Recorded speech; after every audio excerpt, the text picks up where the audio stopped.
Hello friends, welcome back to my channel.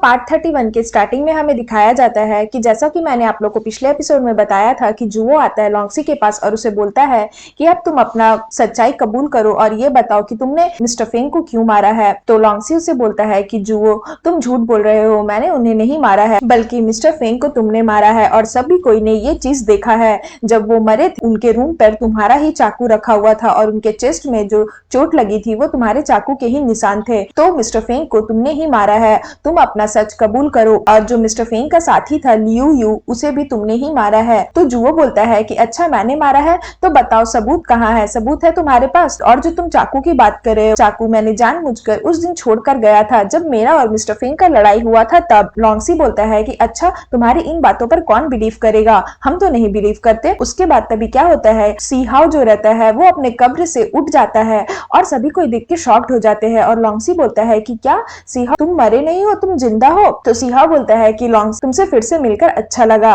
और हाँ मैं मरा नहीं हूँ, मैं तो बस ऐसे प्रिटेंड कर रहा था। अगर मैं मर जाता तो मैं तुम्हें खत्म कैसे कर पाता, मैं तुम्हारे जितने भी ये सारे सीक्रेट्स थे वो कैसे दुनिया के सामने ला पाता और सेकंड मास्टर को मैं कैसे इनोसेंट प्रूफ करता। जुवो जो है वो स्टोरी बताता है कि ये सारा प्लान जुवो और सीहाओ का ही था। जुवो ने ही सीहाओ को बोला था कि लॉन्गसी के साथ रहने और लॉन्गसी के साथ रहकर तुम्हें ये पता करना है कि वो किसके साथ मिल रहा है और क्या कर रहा है, तुम्हें थोड़ा सा सबूत इकट्ठा करना है। और सीहाओ ही उस दिन जहां पर जुवो काम करता है जिस मील में, वहां पर उससे मिलने आया था और वहां पर इनकी प्लानिंग चल रही थी कैसे भी करके हमें लॉन्गसी को पकड़ना है क्योंकि लॉन्गसी ने ही मिस्टर फेंग को मारा था। तो ये सारा चीज जो भी प्लान रहता है वो जुवो जो रहता है वो लॉन्गसी को बताता है। उसके बाद जुवो बोलता है कि जिस दिन तुम पी करके ड्रंक थे उस दिन हमें तुम्हारे सीक्रेट्स पता चले थे, जब तुमने पी कर अपने मुंह से खुद बोला था लियू यू को तुमने ही मारा है। लियू यू का जो साथी है वही मेरा इनोसेंट प्रूफ कर सकता था, इसलिए मैंने उसे छुपा करके रखा था और मैंने ही सीहाओ को बोला था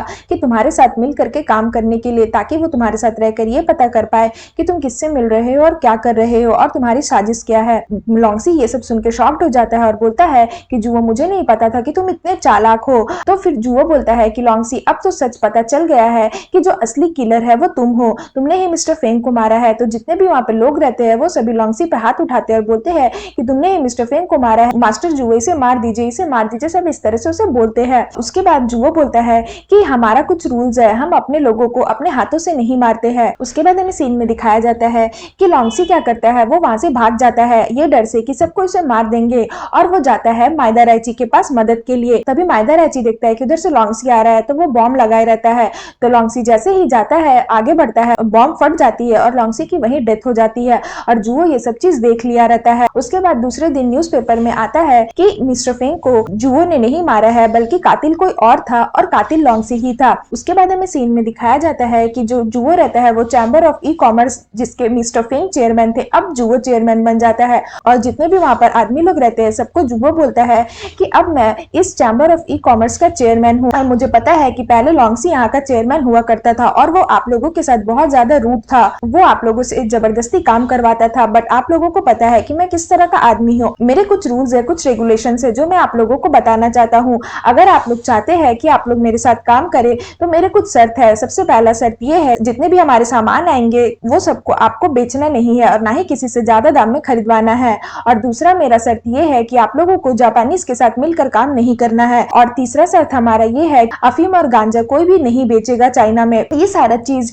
जो है वो सबको बताता है और फिर वो ये बोलता है कि अगर आप लोग ये तीनों शर्त मानने को तैयार है तो आप मेरे साथ काम कर सकते हैं और जिसको भी मेरे शर्त से प्रॉब्लम है वो अभी ही यहाँ से जा सकता है। उसके बाद हमें सीन में दिखाया जाता है कि माइदा राइची का आदमी रहता है, मतलब जो मेन रहता है, वो माइदा राइची को मारता है और बोलता है कि मुझे नहीं पता था कि आज मैं संघाई आऊंगा तो तुम मुझे इतना बड़ा सरप्राइज दोगे। लॉन्गसी मर चुका है और जो चैम्बर ऑफ ई कॉमर्स के हम सदस्य बनने वाले थे वो भी अब जुवो बन गया है, हमने सब कुछ खो दिया है, मैं तुम्हें क्या करने के लिए भेजा था और तुमने ये क्या कर दिया। उसके बाद हमें सीन में दिखाया जाता है कि माइदा राइची जो है वो वॉच रहता है, जो अगर आपको इस वॉच की स्टोरी नहीं पता आता है तो आप एपिसोड 1 में जाकर के देख सकते हैं। तो वो उसी वॉच को पकड़े रहता है और वो मन में सोचता है कि मैं इतनी आसानी से तो जापानीज लोग को बर्बाद होने नहीं दूंगा। तभी वहां पर जीन आती है और बोलती है कि अरे ये वॉच तुम्हारे पास क्या कर रहा है। उसके बाद वो बोलती है अच्छा अब मुझे याद आया कि उस दिन चर्च में जब मैं वॉच देने के लिए गई थी तो जिसे मुझे वॉच देना था वो तुम ही थे। तभी मायदा रैची को याद आता है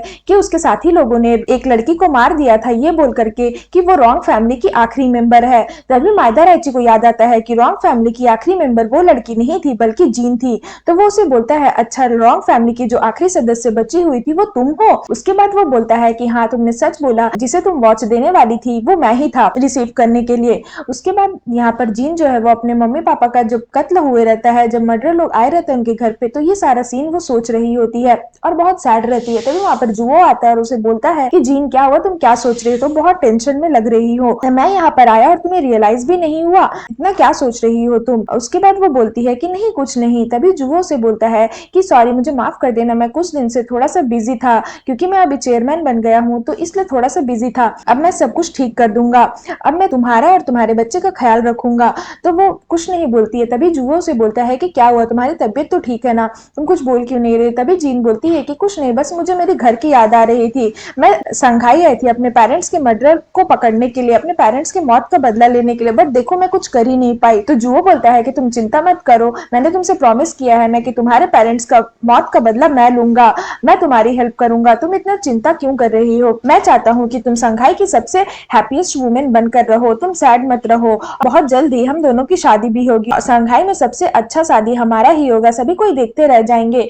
इस तरह से जुओ से बोलता है और फिर वो उसे बोलता है कि उसके बाद हम लोग साथ में रहेंगे, हम तुम और हमारा बच्चा। उसके बाद हमें सीन में दिखाया जाता है कि मायदा रैची के पास उसका साथी आता है और एक कार्ड देता है जिसमें रॉन्ग फैमिली की इन्फॉर्मेशन लिखी हुई रहती है और वो उसे बोलता है कि ये आप पढ़ लीजिए, इसमें सारी रॉन्ग फैमिली के मेंबर्स के नाम है। और फिर वो वहां से चला जाता है और फिर सीन यहाँ पर खत्म हो जाता है। सो फ्रेंड्स अगर आपको मेरी वीडियो अच्छी लगे तो प्लीज मेरे वीडियो को लाइक करिएगा, मेरे चैनल को सब्सक्राइब करिएगा। और अब मैं आप लोगों से एक बात बोलना चाहती हूँ, मैं उतने दिन से वीडियो अपलोड नहीं कर पा रही थी क्योंकि कुछ टेक्निकल प्रॉब्लम की वजह से मेरे यूट्यूब पर वीडियो अपलोड नहीं हो पा रही थी और अब वो प्रॉब्लम ठीक हो गई है। और मैं आशा करती हूँ कि आप लोग मेरे पहले जिस तरह से आप लोग मेरे वीडियो को प्यार दे रहे थे वो प्यार इसी तरह बनाए रखेंगे। सो फ्रेंड्स आज के लिए बाय बाय, मिलते हैं फिर से एक न्यू एपिसोड के साथ।